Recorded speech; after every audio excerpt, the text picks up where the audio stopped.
জয় হিন্দ বন্ধুরা, বিভিন্ন রোস্টারদের কাছে রোস্ট করার পর আমি ভেবেছিলাম যে সাধ্যবাড়ি ব্লগারদের একবারে বংশ ধ্বংস হয়ে গেছে, কিন্তু না। যেমন জীবাণু 100% মরে না, 1% বেঁচে যায়, তেমনি এই ছড়া এসছে এদের বংশ পরম্পরা এগিয়ে নিয়ে যাওয়ার জন্য। শ্রাদ্ধ বাড়ি খেতে গেলাম আমি।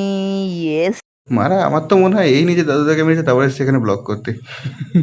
ভাই, ট্রেনে চলে গেছিলাম পড়তে, পড়তে থেকে বাড়ি এসে চলে গেছিলাম কচুরি টিফিন করতে, এরপর করে না না, তোমরাই বলো, এই শরীর দেখলে তোমাদের কার কথা মনে পড়ে? ভার্জিন বেরি নিলাম স্নান, স্নান করে হয়ে গেলাম রেডি, তারপর হাঁটতে হাঁটতে চলে আসলাম এই কনাচোদাটা আবার কি ব্লগ মারাতে এসছে এখানে?